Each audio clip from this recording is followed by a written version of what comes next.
지난 시간 우리는 기드온이 치른 전쟁으로 인해서 40년간이나 평화가 지속됐다는 부분을 다루고 있었습니다. 오늘은 전쟁 이후의 상황이 펼쳐지게 됩니다. 자, 사사기 8장 29절부터 35절까지 갑니다. 요아스의 시작. 요아스의 아들 여룹바알이 돌아가서 많음으로 그의 몸에서 낳은 아들이 70명이었고 아들을 낳았으므로 그 이름을 아비멜락이라 하였더라. 요아스의 아들 기드온이 나이가 많아 죽음에 아비에셀의 사람 오브라에 있는 그의 아버지 요아스의 묘실에 장사되었더라.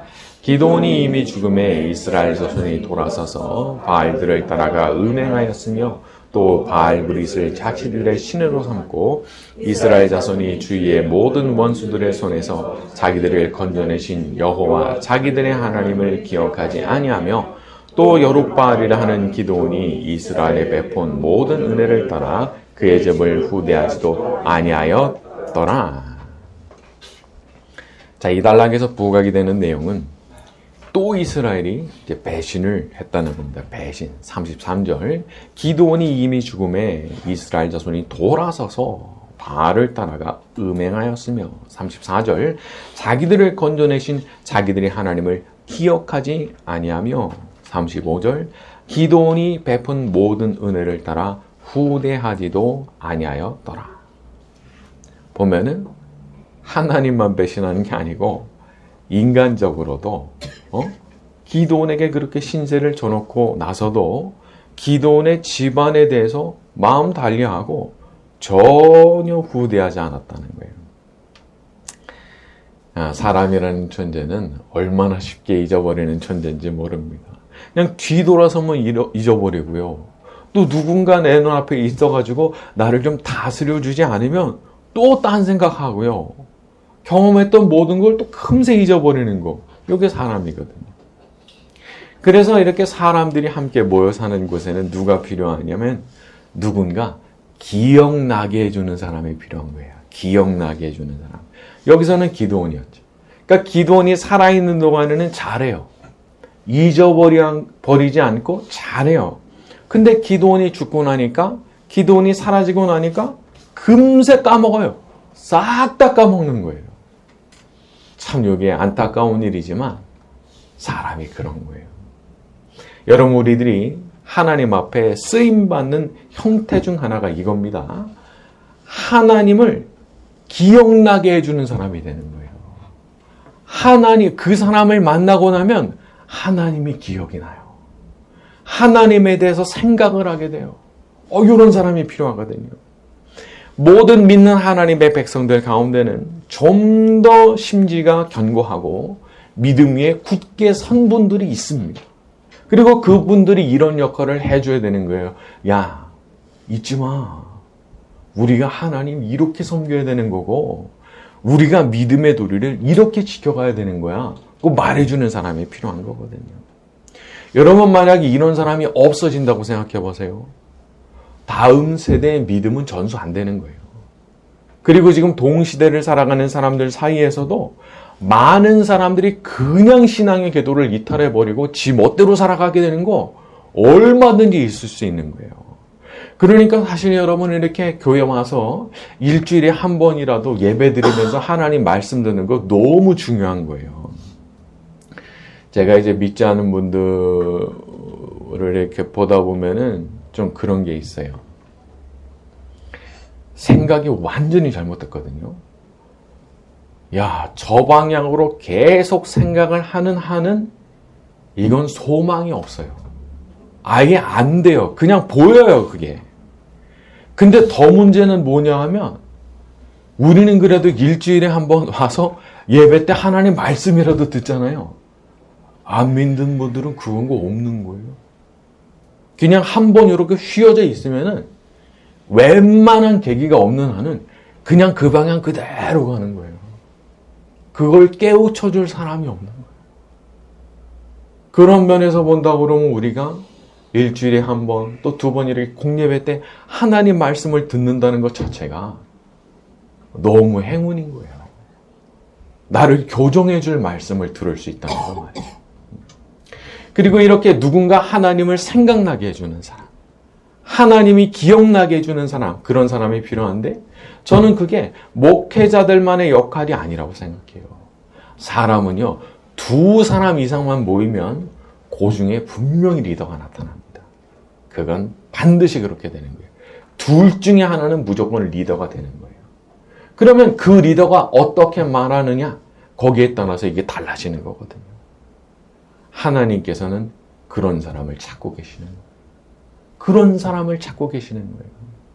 내가 그분을 만나고 왔을 때, 나 기도가 하고 싶어진다. 내가 그분을 만나고 왔을 때, 내가 다시 예배 좀 나가고 싶은 거예요. 내가 이렇게 살면 안 되겠다는 생각이 드는 거예요. 하나님은 그렇게 쓰실 사람을 찾고 계신 거예요. 저와 여러분 모두가 그렇게 하나님 앞에 쓰임받는 사람들이 되기를 바랍니다. 자, 우리 사사기 9장으로 넘어갑니다. 9장 1절부터 5절까지 여롯바알의 시작. 여롯바알의 아들 아비멜렉이 세겜에 가서 그의 외조부의 집안의 온 가족에게 말하여 이르되 모든 사람들의 귀에 말하라. 여롯바알의 아들 70명이 다 너희를 다스림과 한 사람이 너희를 다스림이 어느 것이 너희에게 나으냐.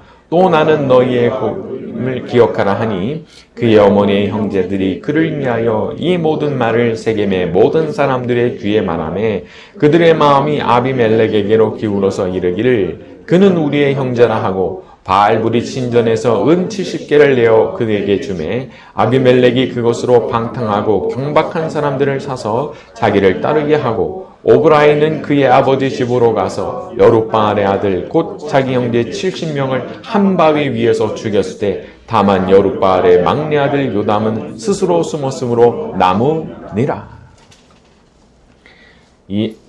기드온의 이 자식들이 많다 보니까 그 자식이 많으면 그 중에 하나가 망나니가 나오기가 쉬운 거예요. 망나니. 그런 녀석이 하나 나왔는데 이 아비멜렉이라는 녀석이 나온 겁니다. 앞선 38장 31절로 가서 보게 되면 이 아비멜렉이 누구냐? 기드온이 세겜에 두었던 첩의 자식입니다. 근데 이 아비멜렉이 속에 야심이 가득할 뿐만 아니라 그걸 이루기 위해서 진짜 추진력을 발휘할 줄 아는 그런 녀석이었던 거예요. 사실 사람이 그냥 욕심이 있다, 야심이 있다, 그것만으로는 별로 그렇게 크게 위협이 되지 않습니다. 하지만 그걸 실행할 능력, 그걸 실천할 수 있는 추진력을 갖고 있잖아요. 그러면 이거는 진짜 실제적 위협이 되는 겁니다. 이건 무서운 사람이거든요. 그러니까 이 녀석이 자기 친족들이 있는 세겜으로 가가지고 사람들을 설득하고 포섭하고 실제로 자금을 모아가지고 불량배 사죠. 그리고 언제 갔는지 모르지만 오브라로 다 몰려가가지고 형제 70명을 한 바위 위에서 다 죽여버리는 미친 그거죠. 이건 뭐 광기예요, 광기. 그런 짓을 합니다. 자, 그런데 여러분 이게 정확하게 반대 방향으로도 작동을 하는 원리입니다. 좋은 생각, 선한 생각 품는 거 할 수 있죠? 다 그냥 생각은 할 수 있잖아요. 자, 그런데 그걸 실제로 실행에 옮길 수 있느냐?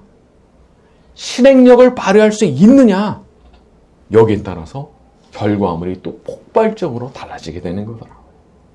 만약 누군가 강력한 추진력을 가지고 마음에 품은 그 생각을 실행할 수 있다고 하면은요, 여기는 너무 나쁜 폭발적 결과가 나왔지만 요 반대로도 선한 결과도 굉장히 폭발적인 결과물이 나올 수 있는 겁니다. 사람의 의지와 추진력이라고 하는 것은 양날의 검이라고 볼 수 있습니다. 그러니까 나쁜 방향으로 쓰이면은 이 아비멜렉 같은 인간이 되는 것이고, 그러나 선한 방향으로 쓰이게 되면은 전혀 다르게 좋은 결과를 가져오면서 하나님께 영광을 돌리게 되기도 하는 거죠. 그럼 성경 안에서 이런 케이스가 있느냐? 전형적인 케이스가 하나 있는데 느헤미야가 있습니다.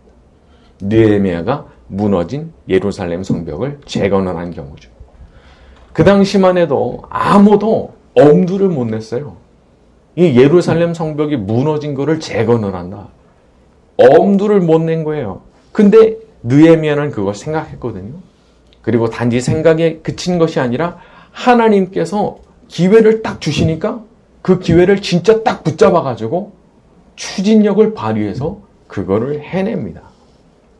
과정 순탄치 않았어요. 계속해서 방해하는 적들 나오는데 그들하고 싸우면서 한편으로는 성벽 전체를 재건하는 그 일을 52일 만에 그냥 해버립니다. 기계가 어디 있어요? 그냥 다 등짐져가지고 날라서 52일 만에 성 전체 벽을 재건을 해냈단 말이에요.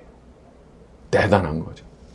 이게 과정을 보게 되면은 백성들도 몸을 갈아 넣어요. 밤에는 보초 쓰고요. 낮에는 일하고요. 자문제자요. 그리고 또 거기 어떻게 표현이 되어 있냐면은 우리가 낮에 일할 때도 한 손으로는 일하면서 한 손으로는 병기 잡았다 그런 얘기를 해요. 절대 쉽지 않은 거예요. 근데 그거를 해냅니다. 그러니까 이 느헤미야라는 사람이 대단한 사람인 거예요. 그걸 해내게 만들었으니까. 여러분 뭔가 좋은 생각, 선한 생각을 갖고 계십니까?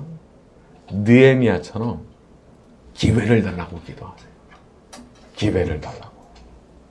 그리고 하나님께서 기회 주시고 능력 주시면 저 합니다. 그렇게 말씀드리세요. 여러분 혹시 합니까? 하나님께서 진짜 기회를 주실지. 진짜 기회를 주실지 어떻게 알아요? 그때 기회를 딱 잡는 거예요. 그리고 해내는 거예요.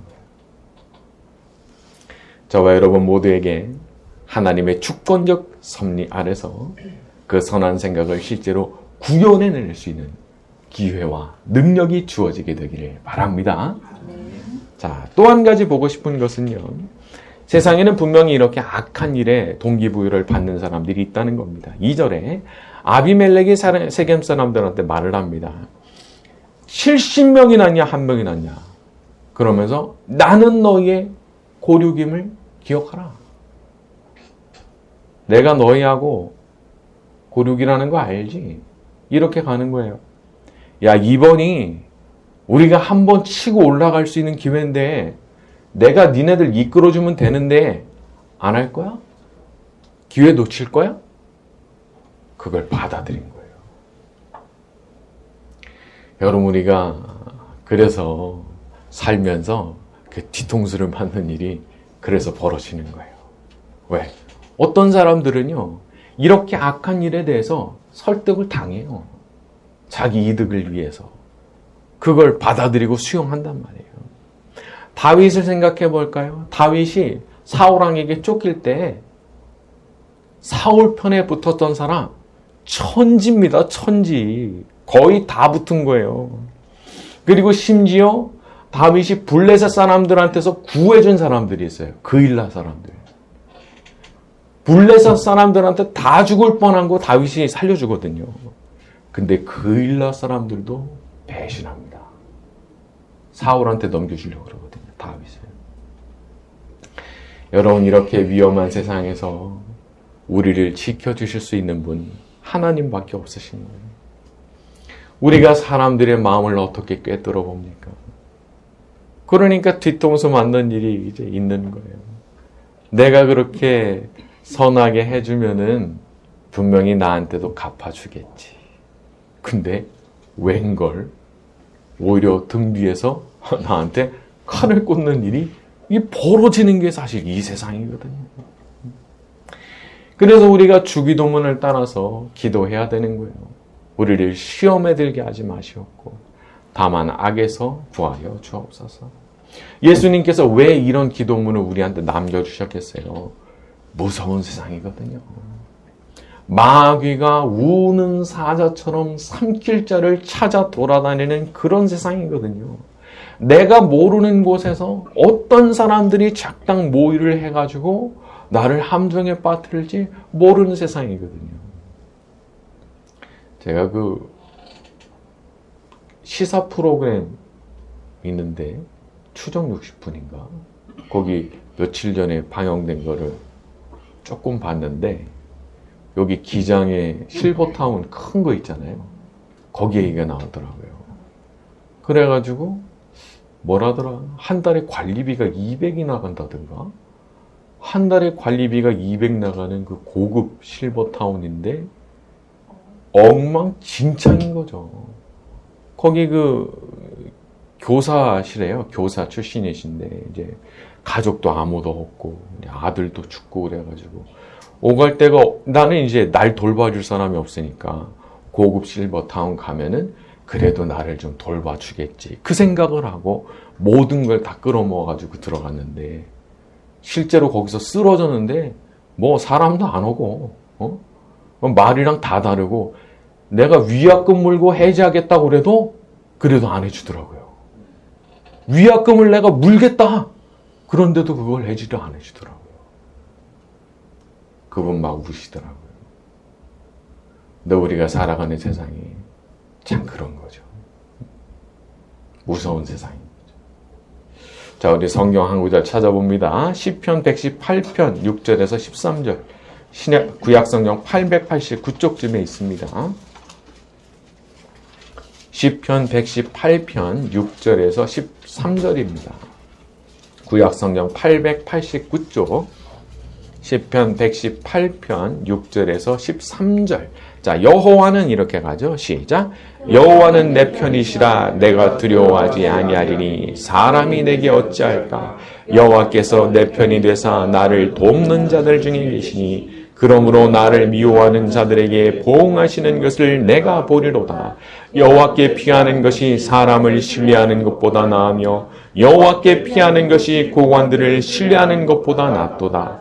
문나라가 나를 에워쌌으니 내가 여호와의 이름으로 그들을 끊으리로다.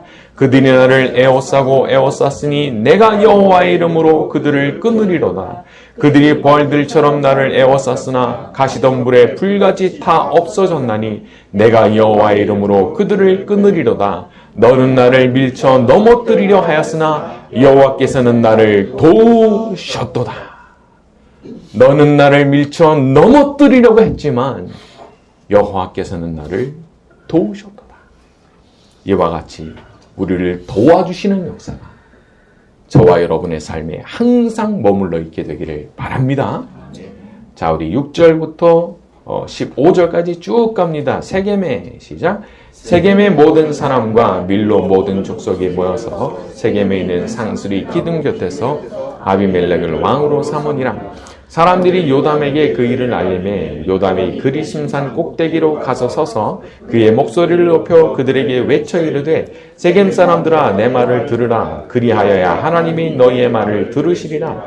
하루는 나무들이 나가서 기름을 부어 자기들 위에 왕으로 삼으려 하여 감람나무에게 이르되 너는 우리 위에 왕이 되라 하매 감람나무가 그들에게 이르되 내게 있는 나의 기름은 하나님과 사람을 영화롭게 하나니 내가 어찌 그것을 버리고 가서 나무들 위에 우쭐대리오 한지라. 나무들이 또 무화과 나무에게 가서 이르되 너는 와서 우리 위에 왕이 되라 하매 무화과 나무가 그들에게 이르되 나의 단 것과 나의 아름다운 열매를 내가 어찌 버리고 가서 나무들 위에 우쭐대리오 한지라. 나무들이 또 포도나무에게 이르되 너는 와서 우리 위에 왕이 되라 하매 포도나무가 그들에게 이르되 하나님과 사람을 기쁘게 하는 내 포도주를 내가 어찌 버리고 가서 나무들 위에 우쭐대려 한지라. 이에 모든 나무가 가시나무에게 이르되 너는 와서 우리 위에 왕이 되라 하매 가시나무가 나무들에게 이르되 만일 너희가 참으로 내게 기름을 부어 너희 위에 왕으로 삼겠거든 와서 내 그늘에 피하라. 그리하지 아니하면 불이 나무에서 나와서 레바논의 백향목을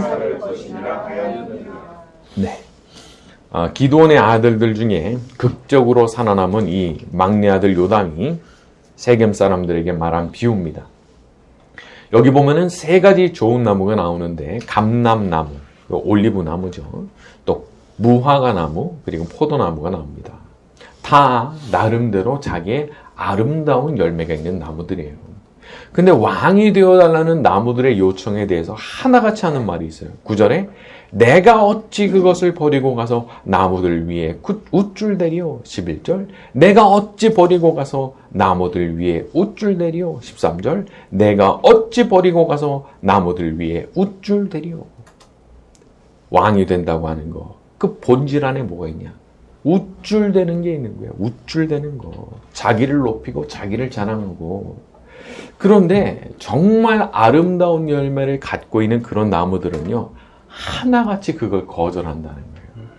내가 왜 그래야 되느냐? 나 그거 안 한다. 여러분, 정말 좋은 나무들은요, 그런 걸 싫어하는 겁니다. 스스로 교만한 자리에 올라가서 교만을 떠는 걸 아주 좋아하잖아요. 그러니까 그 사람이 정말 좋은 나무라는 표지가 여기 드러나는 거예요. 정말 좋은 사람이라면 그런 자리를 환영하지 않아요. 자, 그런데 여기에 반대되는 나무가 있죠. 가시나무. 15절에 보면은 내 그늘에 피어라. 그리하지 아니하면 불이 사를 것이니. 진짜 가치 있는 좋은 열매는 하나도 없는 나무인데 그런 나무가 하는 말이 얼마나 시건방지게 말을 하는지 내 밑으로 오지 않으면 다 불태워버려. 이런 식으로 말을 합니다. 여기 보이는 나쁜 나무의 특징이 뭡니까? 일단 교만하죠. 그래서 내가 교만하게 되는 모든 걸 다 환영합니다. 다 환영해요. 사양하는 게 없어요. 다 받아들이는 거예요. 그리고 심지어 자기가 높아지는 걸 인정하지 않는 사람 공격합니다. 내가 너 가만 안 둬. 내가 너 죽여버려. 이런 식으로 한단 말이에요. 사실 이거 너무 흔한 얘기죠. 뉴스에 나오는 유명한 분들 중에 이런 분들 진짜 많죠. 너무 슬픈 일인 거예요. 너무 슬픈 일인 거예요. 저는 이 비유를 보면서 특히 우리 예수님과 이 사탄을 비교를 하게 됐어요. 우리 예수님 하나님의 아들이시면서도 얼마나 겸손하셨는지, 자기를 비우고 종의 형체를 가지시고 십자가에 죽기까지 복종하시고. 사탄 그런 게 어디 있어요? 당당하게 예수님 앞에 나와가지고 자기한테 절하라. 내가 세상 영광 다 주겠다고. 기가 막힌 제안을 하는 거예요. 우리는 사실 살아가면서 수많은 선택을 하게 됩니다. 근데 그 가운데서 우리가 그 선택하기 전에 항상 붙들어야 되는 생각이 있어요. 그게 뭐냐? 내가 이 선택을 함으로써 예수님을 닮게 되는 걸까? 마귀를 닮게 되는 걸까? 요걸 생각해야 되는 거예요. 내가 이 선택을 함으로써 나는 조금 더 예수님을 닮는 것이 될까? 아니면 마귀를 닮는 것이 될까? 요걸 생각해야 되는 거예요. 오늘 마지막으로 찾아볼 성경입니다. 로마서 2장, 신약성경 241쪽, 로마서 2장 9절에서 10절입니다. 신약성경 241쪽, 로마서 2장 9절에서 10절. 오늘 우리가 찾아볼 마지막 성경입니다. 로마서 2장 9절에서 10절. 악을 행하는 시작.